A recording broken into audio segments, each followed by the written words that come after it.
this is arch of aorta. Then it is giving again 3 branches, right brachiocephalic, left common carotid, left subclavian, which will go on to supply the different organs in upper limb and head and neck. Then this arch of aorta will descend down as descending thoracic aorta, then abdominal aorta, and supply the chest and the abdomen and lower limb. And this is the pulmonary trunk, which again will divide into pulmonary arteries, and it will carry deoxygenated blood to the lungs. So what is the position of the heart? It is located a little bit on the left side, and between the two lungs, the space between the two lungs is known as mediastinum. It is located in the middle mediastinum. Wedge-shaped organ, it has an apex, base and 4 chambers. In detail we will study afterwards in the thorax region. Now type of the blood vessels. ये तो हो गया हमारा heart, और इसमें किसका circulation हो रहा है? ऑक्सीजनेटेड एंड डीऑक्सीजनेटेड ब्लड किसके थ्रू जा रहा है और आ रहा है. Okay, then we have vessels जो कि ब्लड लेके आएंगे और वापस लेके जाएंगे. ठीक है, तो what are the types of the blood vessel? First are the arteries. Artery क्या करेंगी? They will take away blood away from the heart.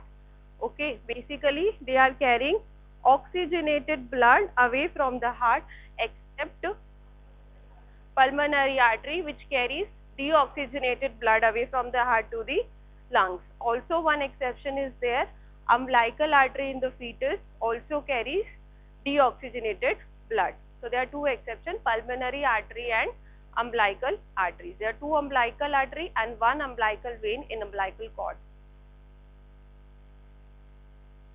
Then small minute channels which connects artery to the microscopic structures are the capillaries. These are the site where the real exchange of the nutrients and the gases takes place. Then we have veins. Veins carry deoxygenated blood from the organ to the heart, exception pulmonary vein which carries from lungs to the heart. ठीक है, exception, और एक और exception क्या हो जाएगा यहाँ पे? Umbilical when which carries oxygenated blood. So how does the blood flows?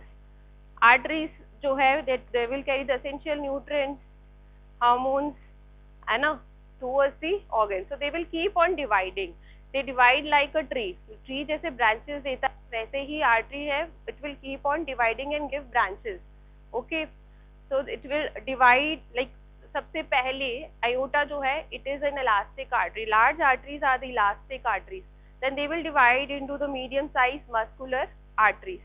Then again these muscular arteries will keep on dividing and they will form small arterioles, and then these arterioles will terminate into terminal arterioles. Afterwards there will be branching pattern will start, which are microscopic structures which are known as capillaries. Then after capillaries, small capillaries will combine, they will form venules. Venules, then again they will join and they will form small veins. Small veins, then again they will join and they will form large veins. Okay, so basically arteries तो branches दे रही है, ठीक है, और veins जो है वो क्या करते हैं? combine होके, जैसे ट्रिब्यूटरीज होती है रिवर की, उसी तरीके से वेन्स की ट्रिब्यूटरीज होती है जो कंबाइन होके then they will form large veins. ठीक है, सो हम क्या कहते हैं? There are branches of arteries and there are tributaries of veins. हम ये बोलेंगे कि जैसे कोई भी स्मॉल वेन है, for example popliteal vein in the legs, ये किस में ड्रेन करती है? इसका मतलब क्या है कि ये अगेन किस में, कौन सी लार्ज आर्टरी में ये ब्लड जो है अपना ट्रांसपोर्ट करेगी. So this popliteal artery, we will say that it will transport the blood into the femoral artery. It will drain into the femoral artery, femoral vein. So a popliteal artery is the tributary of femoral vein. Okay, so small veins will combine and form the large veins. So what are the functions? Blood vessels, arteries का पता चल गया हमें. They will carry blood away from the heart. Arterioles, these small arteries that deliver blood to the capillaries. जैसे जैसे arteries का size छोटा arterioles का, they will increase the peripheral resistance, vascular resistance they will increase.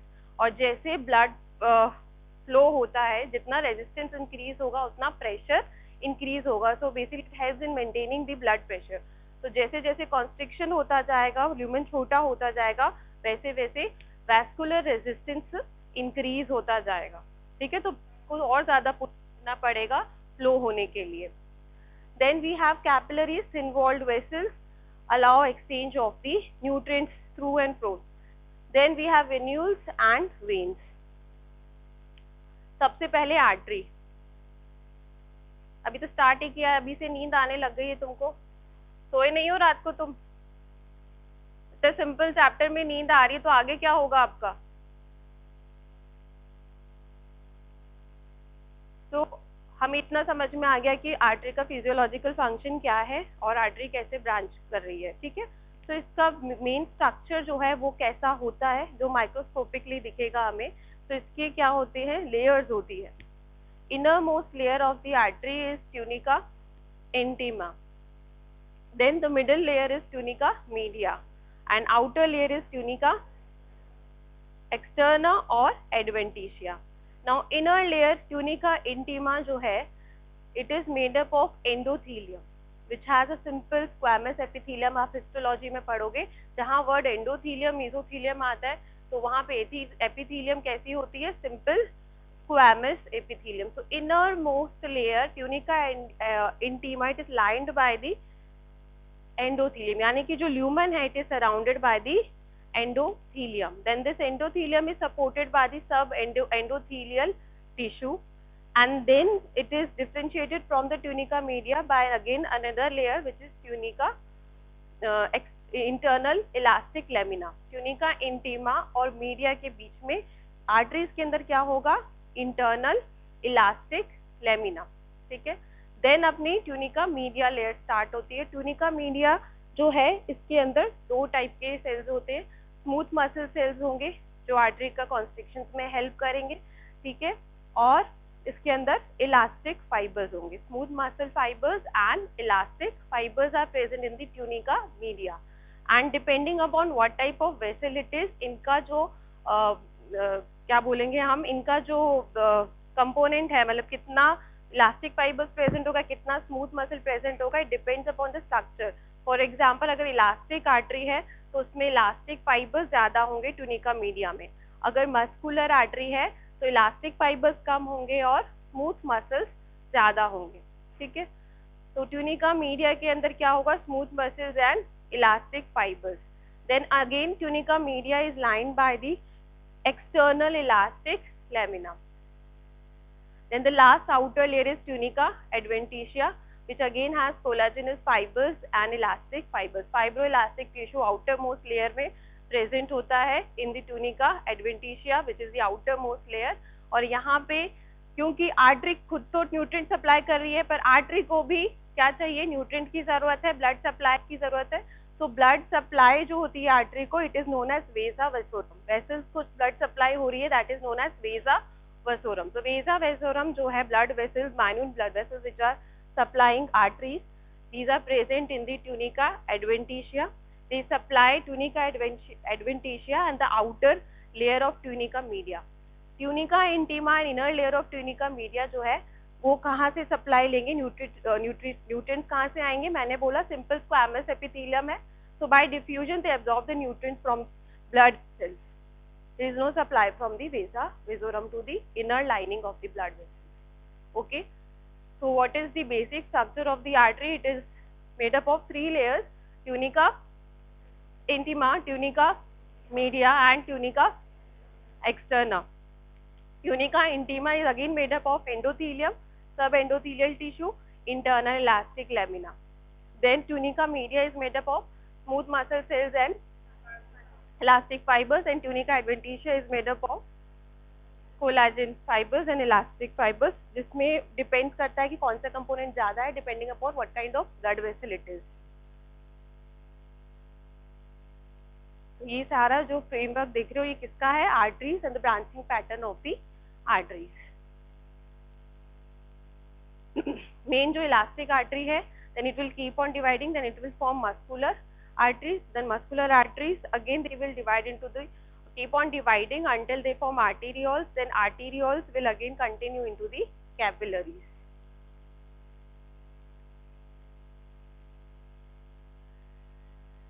So these are the three layers with the internal and elastic lamina present in the walls of the artery.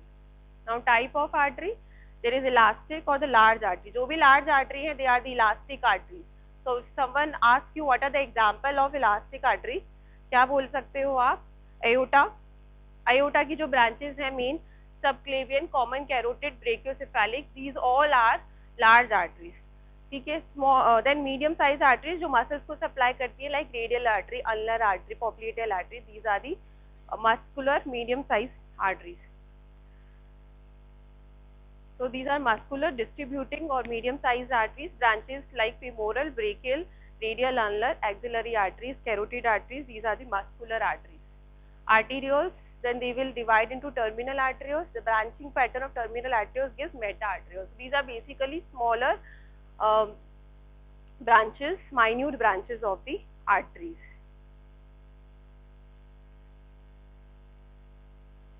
The diameter of elastic artery is around 2.5 to 1 centimeter. Large arteries are there.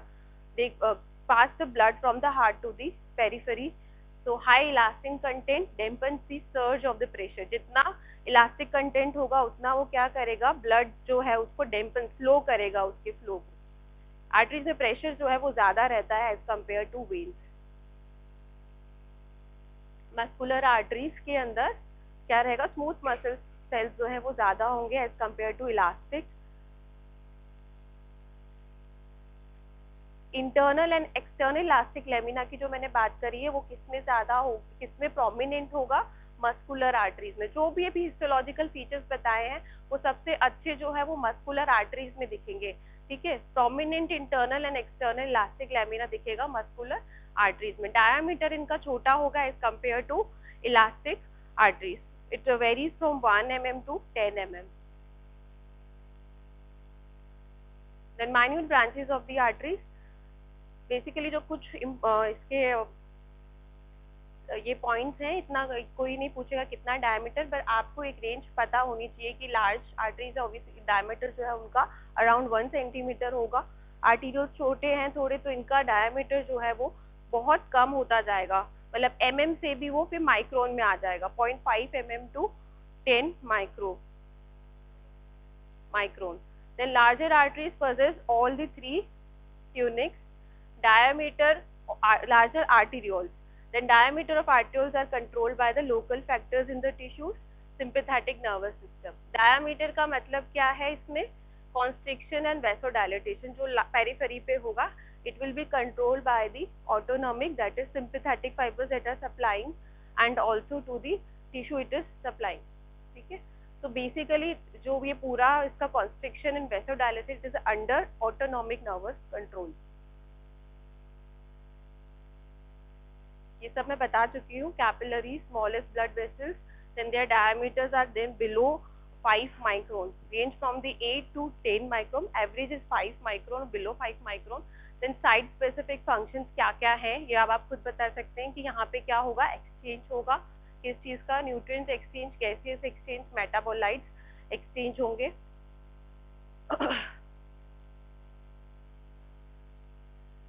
So different sites have different functions for the capillaries. Now what are the types of capillaries? एक होगा continuous capillaries. As the name suggests, the walls of these capillaries are continuous. Tight junctions are present in between the cells. Fenestrated capillaries, उसमें क्या होगा, perforated small gaps will be there in between the cells so that large particles can pass through the walls of the capillaries. And sinusoid, sinusoid जो है वो हर organs में नहीं दिखते, कहीं कहीं दिखेंगे, जैसे कि liver, kidney, suprarenal glands. They have these open channels which space which have blood. These are lined by the endothelium. ठीक है. So you can see this in the picture. अगर समझ में नहीं आया है sinusoids किस तरीके से दिखेंगे, these are the large open spaces. Capillary से बड़े दिखेंगे, इसके अंदर they are lined by the endothelium but they are fenestrated, continuous wall यहाँ पे present नहीं होगा, ठीक है. These are basically seen, you can write the example: bone marrow, liver, spleen, lymphoid tissues in the suprarenal gland in the kidney.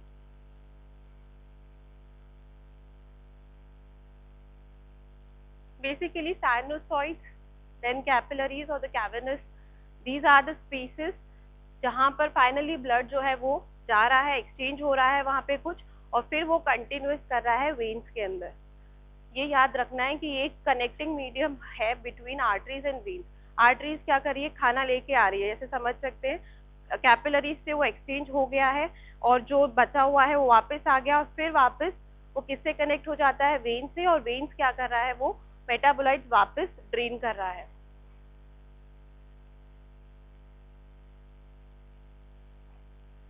Again the same thing. So this is the interconnection between the capillary bed, arteries and the veins. Okay.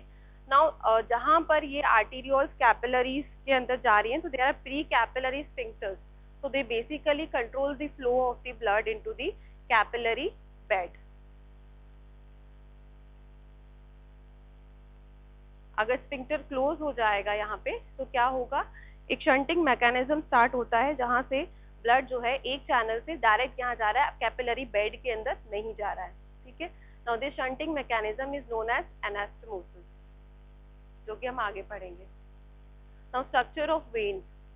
When का function हमें पता है, carry blood towards the heart, है ना, and carries basically deoxygenated blood except pulmonary veins, है ना, umbilical veins. तो इसका जो माइक्रोस्कोपिक स्ट्रक्चर है, it is same as that of artery, मतलब 3 लेयर तो इसमें भी है. Tunica intima is there, tunica media is there, tunica adventitia, 3 layer है इसके अंदर. लेकिन इसमें जो इंटरनल और एक्सटर्नल लमाइना जो बताए वो इतने प्रोमिनेंट नहीं है, है ना, किसी में तो एब्सेंट ही है. देन मेन डिफरेंस क्या है हिस्टोलॉजिकली अगर हम देखें वेन्स और आर्टरी के अंदर इन कंपेयर, हाँ यस, ट्यूनिका मीडिया और एडवेंटिशिया. वेसल्स के अंदर जो है, आर्टरीज के अंदर ट्यूनिका मीडिया थिक रहेगा, एडवेंटिशिया थिन होता है.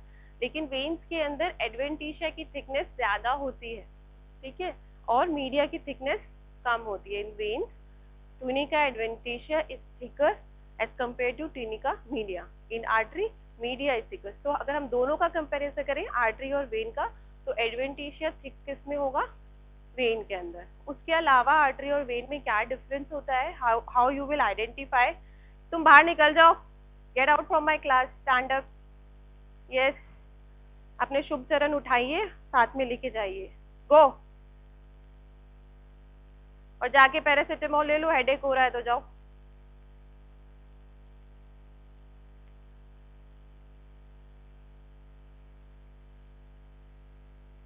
तो कैसे आइडेंटिफाई करोगे आप, ये तो हो गया फंक्शन इसका. तो आर्टरी का जो ल्यूमेन है बेसिकली वो छोटा होता है as compare to the lumen of vein. Lumen क्या है, जो इंटरनल जो अब सराउंड कर रहे internal cavity, that is the lumen which is larger in the vein and smaller in the artery. Wall thickness किसकी ज्यादा होगी, आर्टरी की थिकनेस ज्यादा होती है एज कंपेयर टू वेन्स, ठीक है. देन अगर आप कैडेवर की बात करें तो आप कैसे आइडेंटिफाई करोगे, तो थोड़ी सी वो blackish thin walled and lumen जो है ज्यादा अगर जिसका दिख रहा है, और जैसे हम उसके ल्यूमेन को कंप्रेस करेंगे तो कंप्रेसिबल ल्यूमेन हुआ, दैट मीन्स कि वो क्या है, वेन है. और अगर ल्यूमेन टाइट है, थिक है, ठीक है, कंप्रेसिबल नहीं है, और हल्का सा थोड़ा सा रेडिश टिंच आता है उसके अंदर, तो वो कौन सी हो जाएगी, आर्टरी हो जाएगी, ठीक है. और जो ड्यूरिंग डेथ, आफ्टर डेथ जो है आर्टरी जो दे गेट्स एम्प्टीड, लेकिन जो वेन्स होते हैं उसमें ब्लड क्लॉटिंग रहती है, ठीक है. तो जब हिस्टोलॉजिकली हम बात करें तो blood cells will be seen in the veins. So these are the difference between the arteries and the veins, microscopic difference and as well as the difference that you can see from the naked eyes. So they conduct blood from the capillary. सबको पता चल गया. Blood pressure जो है वो it will be lower than that in the arteries. Smallest veins are called venules. Smallest arteries are called arterioles. Then वही diameter वैसे कम होता जाएगा, 0.5 mm से लेके 1 micron. Then smallest venules are called post capillary venules. जो just capillary formation के बाद they will continue, capillary will continue into the veins. तो जहाँ connection है veins का और artery का, veins का और capillary का, तो वो जो है वहाँ पे जो venules होंगे they are known as post capillary venules. तो arteries branches देती हैं और veins में क्या होती हैं? Tributaries. तो main जो large veins होती हैं उनकी smaller tributaries, these can be seen in this picture. Lower limb, long saphenous vein with its tributaries, femoral vein. Again this long saphenous vein which is seen in this medial, on the medial side of the thigh, it will drain into the femoral vein. So in the lower limb, femoral vein is the main larger vein जहाँ पे सारी vein जो है वो drain कर रही है.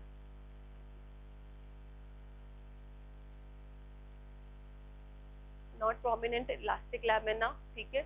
Media जो है उसके अंदर इलास्टिक फाइबर्स भी कम होंगे as compare to artery. Thin रहेगा ये, स्मूथ मसल सेल्स ज़्यादा होंगे एंड एडवेंटिशिया के अंदर भी स्मूथ मसल सेल्स ज़्यादा होंगे.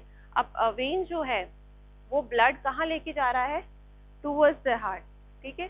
तो ये कैसे पॉसिबल है कि एंटी ग्रेविटी जो पंप हो रहा है ब्लड और ऊपर जा रहा है? So what are the factors responsible for the movement of the blood in the veins? Walls important. तो ये हमारा एक important difference और आ गया कि arteries में no walls are there.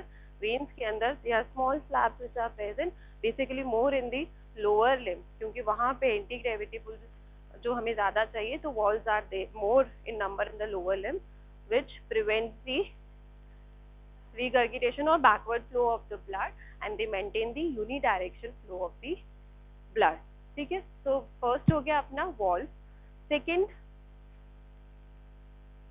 और क्या हो सकता है? ये देखो, ये जो लोअर लिम्ब है इसमें काफ मसल जो है सोलियस मसल कहते हैं. अभी तक आप काफ मसल बोलते आ रहे होंगे. तो this muscle which is seen in this picture is soleus muscle. अब ये इसके बीच में से ऊपर की तरफ जा रहे हैं. तो जैसे मस्कुलर कॉन्ट्रैक्शन होगा तो क्या होगा? It will also compress the blood vessels and it will create the pressure which will pull the blood upwards. So contraction of the surrounding muscles helps in the movement of the blood in the veins. Then उसके अलावा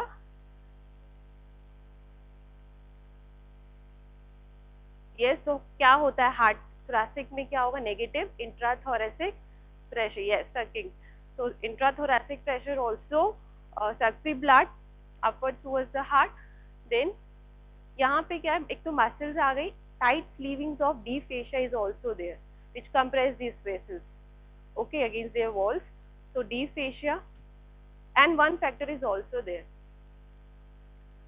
जितनी भी arteries हैं limbs के अंदर, they are accompanied by pair of veins which are known as vena comitants. हर एक artery के साथ एक pair run करेगा जिनको vena comitants कहते हैं. अब जैसे जैसे artery pulsate करेगा वैसे वैसे veins का भी अंदर क्या होगा? जो ब्लड है वो पंप होगा ऊपर की तरफ. तो arterial pulsation also helps in the movement of the blood in the veins. So these are the factors which are responsible for the movement of the blood. But as compared to the arteries, here blood flow will be sluggish, slower than that of which is there in the arteries. तो tunica intima veins के अंदर कैसा दिखेगा? Little, only endothelium, little subendothelial tissue. Tunica media, thin layer of smooth muscle layer will be there. Adventitia is the thickest layer. अब इसमें जो एक cavity ये दिख रहा है lumen, इसके अंदर हमें क्या दिख रहा है? Blood clot दिख रहा है अंदर. And यहाँ से start हो रहा है आपका. This is the inner layer, and this is media, and this is जो lighter outer है, this is adventitia, जो कि हमें as compared to the inner layer thick दिख रहा है. यहाँ A लिखा है, this is the adventitia layer which is thicker layer. ठीक है. और इसका lumen भी बड़ा है, oval shape में है. तो ये हमारे डिफरेंस हो गए आर्टरी और वेन्स में. तो बेसिकली आज का एक कॉम्पिटेंसी हमारा कवर हो गया. क्या था? आर्टरी और वेन, उनके फीचर्स आपको आने चाहिए. दूसरा, you should be able to differentiate between artery and vein. ठीक है. first is carry oxygenated, deoxygenated with exception. Second, branching pattern, tributaries in the veins. Third, ये हमारा कवर नहीं हुआ. अब लोकेशन इनकी क्या रहता है, आर्टरीज जो हमेशा दे आर डीपली सिचुएटेड, ठीक है, लेकिन वेन्स जो हैं सुपरफिशियल और डीप दोनों होते हैं. सुपरफिशियल जो होती है उनके साथ में आर्टरीज नहीं रहता, और डीप आर्टरीज जो होती हैं उनके साथ में वेने कमिटेंट रन करते हैं. तो पोजीशन के वाइज अगर हम देखें तो arteries are deeply situated against with some exception, and veins जो है वो सुपरफिशियल और डीप दोनों होते हैं. थिक वॉल ल्यूमन आर्टरीज के अंदर, thin lumen in wall lumen in the veins. Then valves are in arteries present in the veins. Then after that there will be no blood left in the hair, pinkish in color arteries and bluish in color here. And what about the blood flow? It will be fast in the, I think next में होगा, नहीं है, fast in the arteries and slow or sluggish in the veins. ठीक है, तो जैसे ही artery rupture होता है तो हमने देखा होगा ऐसे फाउंटेन इरप्ट होता है, स्पर्टिंग ऑफ द ब्लड. ठीक है, अगर वेन रप्चर होती है तो ब्लड जो है वो एक एरिया में स्प्रेड होता है पर slowly, there will be pooling of the blood. तो दिस इज द डिफरेंस, क्योंकि इसका वॉल थिक रहता है, ब्लड फ्लो फास्ट रहता है, तो it will cause spurting of the blood like fountain. In the picture you are able to see both inferior vena cava and abdominal aorta. तो कौन सा ये इंफीरियर, बिना देखे बताओ कौन सा इंफीरियर है और कौन सा वेना केवा है और कौन सा आर्टरी है. राइट साइड में क्या है और लेफ्ट साइड में क्या है. जो तुम्हारा लेफ्ट है उधर क्या है और राइट में क्या है, दिख भी रहा है या नहीं दिख रहा, दिख रहा है ना. ये क्या है और ये क्या है. So this darker blackish bluish structure is vein, inferior vena cava, and this is abdominal aorta. ये किडनी से ब्लड डीऑक्सीजनेटेड ब्लड ले रहा है और ये किडनी को ऑक्सीजनेटेड ब्लड सप्लाई कर रहा है. अब इसमें कौन सा आर्टरी है कौन सा वेन है, हिस्टोलॉजिकली अगर हम देखें, ये एक इसमें लार्ज ल्यूमन है, थिन वॉल है, तो ये क्या होगा, और ये वेरी गुड. अब एनास्टोमोसिस क्या होता है. एनास्टोमोसिस बेसिकली एक कनेक्शन है इधर between the arteries, artery veins और वेन्स के बीच में. It is pre capillary before the capillary bed formation और post capillary after the capillary bed formation. So it's a pre-capillary, post-capillary communication between the blood vessels. It can be between the two arteries, it can be between the veins, or can be between artery and veins. Basically यहाँ मकसद क्या है anastomosis का, collateral circulation. जहाँ पे किसी अगर organ को ब्लड सप्लाई रुक गया, इंजर हो गया, कुछ भी हो गया, तो फिर क्या होगा, शंटिंग मैकेनिज्म स्टार्ट होगा. जहाँ एनास्टोमोसिस से वहाँ पे ब्लड जो है बाईपास होकर वो पर्टिकुलर ऑर्गन को सप्लाई करेगा. So basically it helps in blood supply. अगर ब्लड सप्लाई नहीं मिलेगा तो क्या होगा, सेल डेथ हो जाएगा, ऑर्गन जो है वो पूरा डिस्ट्रॉय हो जाएगा. ठीक है, so basically anastomosis helps in the patency of the organ. वहाँ पे क्या है, आराम से आप ब्लड सप्लाई दे सकते हैं. अब ये जो ब्लड सप्लाई यहाँ हो रहा है उसको हम नाम दे देते हैं कोलैटरल सर्कुलेशन. ठीक है, तो कोलैटरल सर्कुलेशन क्या है, other than the main blood supply जो सर्कुलेशन डेवलप होता है because of this shunting mechanism, that is known as collateral circulation. Arterial anastomosis का सबसे अच्छा एग्जाम्पल जो है वो है सर्कल ऑफ विलिस. ब्रेन के अंदर मेन आर्टरियल जो कंपोनेंट है वो एनास्टोमोस करते हैं तो और सप्लाई करते हैं ब्रेन में, circle of Willis. So basically anastomosis, it provides alternate route for the blood to reach the tissues in case if there is any compression of the vessels or any injury to the vessels or any blockage, any kind of blockage is there. Another example for anastomosis is Palmer arch, which is seen in the hand. तो ये हमारा हो गया anastomosis, which is connections between the blood vessels. फिर आता है and arteries. And arteries क्या है, नाम से क्या समझते हो आप लोग.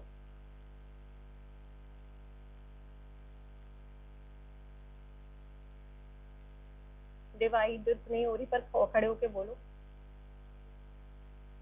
पर बैठ जाओ। जो फर्दर डिवाइड भी नहीं हो रही और जो किसी के साथ कनेक्ट भी नहीं हो रही, कोई एनास्टोमोसिस में पार्टिसिपेट नहीं कर रही, उनको हम बोलते हैं and arteries. Arteries which do not anastomose with neighbouring arteries at pre-capillary level. Now what will be the end result of these end arteries?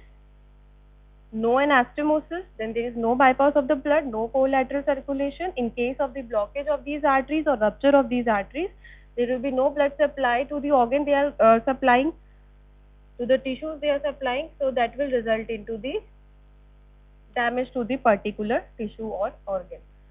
The most important example is the central artery of retina. You have heard अगर hypertension हो जाता है, blood pressure increase हो जाता है, ठीक है, आई के अंदर, तो central artery अगर rupture हो गई, so there will be permanent blindness because of the rupture of central artery, because there is no alternate route to supply the blood to the eye. The central artery of retina. ठीक है, उसके अलावा what are the other examples? Central branches of the cerebral arteries, vasa recta of the mesentery in the intestine, arteries of spleen, kidneys and lungs. These all are end arteries. इसीलिए देखा hypertension का effect इनमें ज्यादा होता है, ठीक है। तो end artery समझ में आ गया क्या होता है। Arteries which do not anastomose with any neighboring arteries at the pre-capillary level. इसका एग्जाम्पल सबको आना चाहिए। Central artery of retina, and you can say in the brain, in the kidney, lungs, spleen.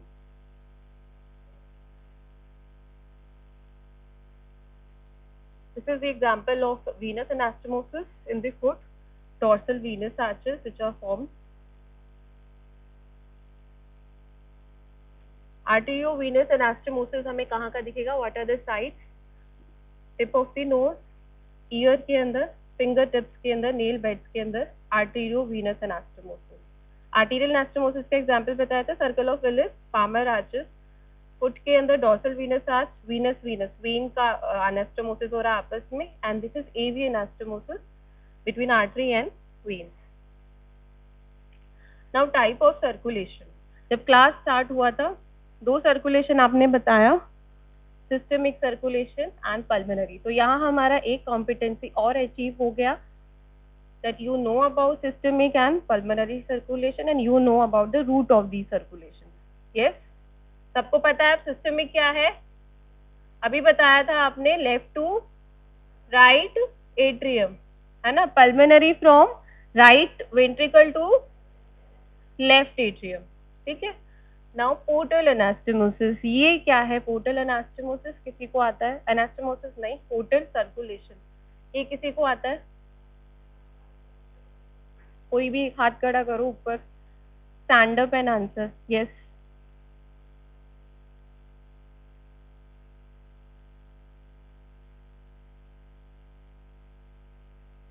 lungs to intestine, बैठो, little lower, lungs to, yes, liver, yes, it's an example. Hypothalamus, pituitary, yes, hypothalamo hypophyseal, yes, yes, there is one connection, sit down. तो portal हम हमेशा समझते हैं something which is related to liver. Yes, portal vein liver के अंदर वहां पे अपना पोर्टल सर्कुलेशन कर रहा है। तो पोर्टल सर्कुलेशन अगर हमसे पूछा जाता है तो वो क्या है? जिस तरीके से हमने यहाँ पे एक सर्कुलेशन देखा कि कैपिलरी बेड है, ठीक है, वो कनेक्ट हो रहा है आर्टरी से और वेन से, यही सर्कुलेशन देखा है। ऐसे ही पोर्टल सर्कुलेशन के अंदर क्या होगा? एक दो कनेक्शंस होगा बिटवीन टू कैपिलरीज, ठीक है। जैसे पहले कुछ कैपिलरीज मिलके पोर्टल वेन बनाएंगे, देन वो पोर्टल वेन आर्टरीज की तरह ब्लड सप्लाई करेगी and it will keep on dividing and they will form capillaries. Finally that capillaries will drain into systemic circulation. So before draining into the systemic circulation, दो capillary connections बने, they are portal circulation. फिर से बता देती हूँ, portal circulation एकदम simplify language में, before draining into the systemic circulation दो कैपिलरी चैनल्स बन रहे हैं, ठीक है। पहला capillary channel will form the portal vein and it will keep on supplying the organ, it will keep on dividing. Then it will divide and form capillaries, and those capillaries then will continue into the veins that will drain into the systemic circulation. So finally इसका जो destiny है that is systemic circulation, पर ये एक regional जगह पे क्या है, एक अपना एक सर्कुलेशन बना रहा है, जैसे कि आपने एग्जांपल दिया पोर्टल वेन एंड इंटेस्टाइन का, तो वहां से पोर्टल वेन बना, it will keep on dividing, it will enter into the liver, keep on dividing, keep on supplying liver, and then finally it will drain into the hepatic veins and hepatic vein will drain into the inferior vena cava. ठीक है.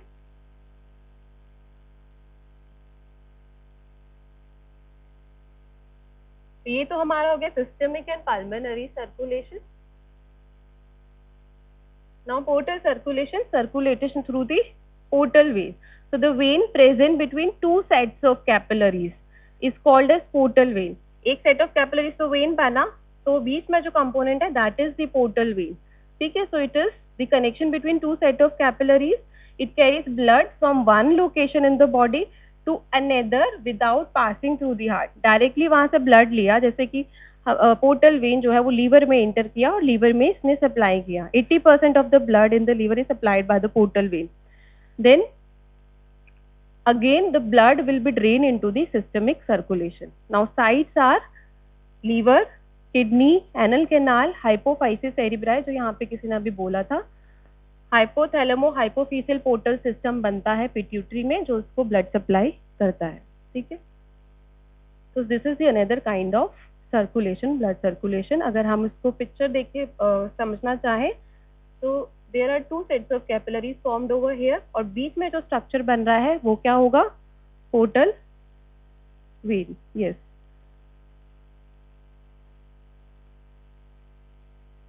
अब आता है fetal circulation. हमने बोला कि blood purification, deoxygenation, oxygenation ये सब है ना, किसमें होता है, लंग्स में. तो फीटस जो है it is surrounded by the amniotic sac, तो लंग्स तो उसके पूरे कोलैप्स रहते हैं. तो यहाँ पे फीटल सर्कुलेशन कैसे होता है, कौन सा कंपोनेंट होता है, there is an temporary organ which connects the mother to the fetus, which is known as placenta. So placenta is connected to the fetus through a cord which is known as umbilical cord. It has two umbilical arteries and one umbilical vein. Umbilical vein will carry oxygenated blood and umbilical arteries will carry deoxygenated. अब चाहे आप इधर से देख लो या इधर से, we will start with the umbilical vein. ठीक है. umbilical cord के स्ट्रक्चर्स हैं ये तीनों, umbilical arteries and umbilical vein. So suppose there is this connection here, placenta is present.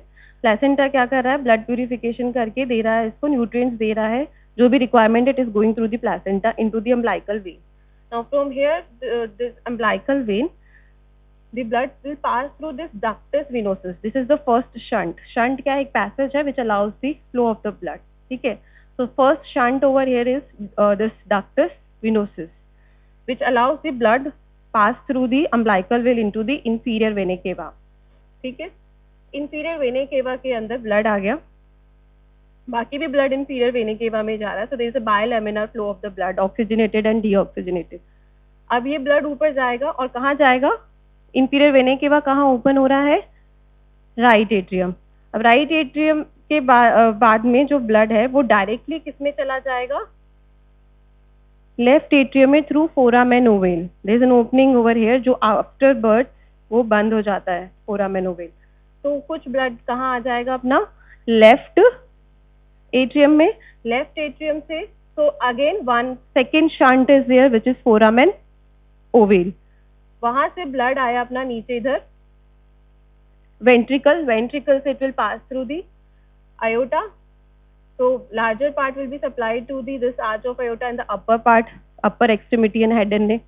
Then lower part will be through the descending aorta. ठीक है. अब descending aorta से जो ब्लड है वो तो आ ही रहा है नीचे की तरफ. यहाँ एक और कनेक्शन है. अब यहाँ देखो, ये कुछ ब्लड तो अपना चला जाएगा यहाँ पे इसमें लेफ्ट एट्रियम में from the right atrium. Some blood will also pass downwards into the right ventricle. From right ventricle this blood will go upside into the pulmonary trunk. Now pulmonary trunk के अंदर pressure ज्यादा है क्योंकि lungs के अंदर blood नहीं जा रहा है, प्रेशर ज्यादा है, so this blood will go into the abdominal, that is into the aorta, descending thoracic aorta through again another shunt which is ductus arteriosus. ठीक है, so एक टेम्पररी शंट यहाँ पे होता है which connects aorta with the pulmonary trunk which is known as ductus arteriosus. So from right ventricle blood will go into the pulmonary trunk, from pulmonary trunk through ductus arteriosus blood will come into the aorta. Now here again saturated blood है which is going supply, mixed blood है ये, ठीक है. Now यहाँ से common iliac artery में divide होगी abdominal aorta, terminal branches है इसकी right and left common iliac. Common iliac की अगेन ब्रांच है umbilical artery, right and left umbilical artery आ रहा है, तो यहाँ से अब ब्लड जो है वो कहाँ जा रहा है, प्लेसेंटा में प्यूरिफिकेशन के लिए. ठीक है, समझ में आया. तो 3 शंट कौन से हो गए, एक तो लीवर में डक्टस विनोसिस, एक अपना दोनों एट्रियम के बीच में फोराम एंड ओवेल, और एक पल्मोनरी ट्रंक और आयोटा के बीच में डक्टस आर्टरियोसिस. और आफ्टर बर्थ ये सारे जो हैं वो क्लोज हो जाते हैं. नहीं क्लोज होंगे तो उसकी क्या नॉर्मली होगी ये आप आगे पढ़ोगे. ठीक है, तो ये हो गया अपना फीटल सर्कुलेशन. सिंपैथेटिक सप्लाई रहता है दोनों को, वेन्स को, आर्टरीज को, और नर्वी वेसोरम कहते हैं उसे. और जो ब्लड सप्लाई रहता है वो क्या होता है, वेजा वेसोरम. ठीक है, अब applied blood pressure, arterial pressure is exerted by the blood on their arterial wall. ठीक है, और रेजिस्टेंस जो है वो किसके थ्रू ज्यादा होता है, by the arterial. Peripheral resistance is more because of the arterioles, it actually helps in the pushing of the blood into the organs. जैसे ही वो resistance ज़्यादा होगा, blood pressure ज़्यादा रहेगा, it will help in the passing of the blood. Now what is hemorrhage? Rupture of the blood vessels. Venous hemorrhage causes oozing out of the blood, and spurting of the blood will be through the arteries. Arteriosclerosis, जैसे जैसे as increase होता है वैसे वैसे क्या होता है, arteries की वॉल स्टिफ होने लग जाती है. जैसे स्टिफ होंगी, ब्लड रेजिस्टेंस ज्यादा होगा, ब्लड प्रेशर ज्यादा होगा, तो हाइपरटेंशन रहेगा. Normal range of the blood pressure is 120 to 80 mm. 120 is systolic and 80 is, so it can be range from the 110 to 130. ठीक है. Then we have arteritis is inflammation of arteries, phlebitis is inflammation of the veins. Aneurysm क्या है, dilatation of the wall of the artery. Because of the expansion of the wall of the artery, some part of the artery, it will form a balloon. ठीक है, that is known as aneurysm, and most common factor which leads to aneurysm is hypertension. Then आपको जो आना चाहिए इसके अंदर वो है थ्रोम्बस, एम्बोलिज्म, हेमरेज आपको पता ही है. नाउ थ्रोम्बस क्या है, because of the deposition of this cholesterol tissues, fatty tissues over the walls of the vessels, okay, which is known as plaque. This atheroma, it blocks the passage of the blood. Okay, so अगर ये localized रहता है plaque attachment, तो it is known as thrombus. When it gets detached and it pass on into the cavity of the blood or the lumen of the blood, it may block the flow of the blood. Then it is known as embolism. ठीक है, जो flowing thrombus है which is detached from the walls and it is flowing into the lumen, that is known as embolism. And thrombus क्या है, something which is attached, the plaque formation which is attached to the walls of the arteries is known as thrombus. तो यहाँ पे हमारी last clinical competency खत्म होती है, that you should know the normal range of hypertension. Then you should know what is hypertension. What is hypertension? Increase in the blood pressure. Arteries में कैसा रहता है, वेन्स में कैसा रहता है, आर्टरीज में ज्यादा रहेगा, वेन्स में कम रहेगा. और किसकी वजह से ज्यादा मतलब कंट्रोल रहता है, पेरिफेरल रेजिस्टेंस किसकी वजह से रहता है, terminal arterioles, arterioles. Then what is thrombus and what is embolism. सबको समझ में आया. आर्टीरियोस्क्लेरोसिस और एथीरोस्क्लेरोसिस में क्या डिफरेंस है. आर्टीरियोस्क्लेरोसिस तो क्या है, वॉल्स की स्टिफनेस. एथीरोस्क्लेरोसिस क्या है, ये जो आपको दिख रहा है पिक्चर के अंदर जो डिपोजिशन हो रहा है फैटी टिश्यू का, that is atherosclerosis. This is all about today's class. अब ये कितनों को समझ में आ गया है? ठीक है. You have to answer these MCQs. All of the following are the example of elastic arteries except aorta, common carotid, subclavian, radial artery. हाथ खड़े करो. रेडियल कितने लोग बोलते हैं? सबके होने चाहिए ना, आधे ही क्यों खड़े कर रहे हैं? इलास्टिक का मतलब क्या हुआ? लार्ज आर्टरीज, है ना. रेडियल तो मस्कुलर आर्टरीज है, बताया था, मसल्स को सप्लाई कर रही है. Large arteries these are the conducting arteries जो कंटिन्यूएशन में आती है, जहाँ से ब्लड स्टार्ट हो रहा है ऑर्गन के तरफ आने को. तो जो बड़ी आर्टरीज हैं दैट आर इलास्टिक आर्टरीज. इससे ज्यादा सिंप्लीफाई मैं नहीं कर सकती. Then the next is all of the following are the example of end arteries except central branches of cerebral artery, central artery of retina, facial artery, splenic artery. Raise your hand. How many of you says fish? Very good. अब सबके नहीं, ऐसे पीछे पीछे कर लेना हाथ खड़े.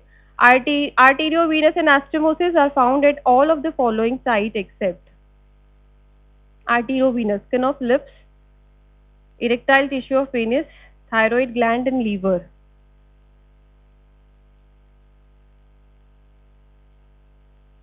थायराइड बताया था क्या कहीं? तो फिर all of the following are the example of portal circulation except all of the following are features of veins except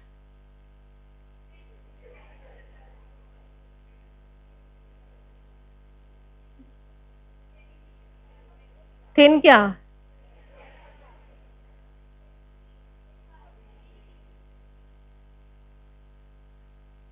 all of the following are features of veins except बोला है इसने, except सी. Adventitia कैसा रहेगा इसका? ठीक है.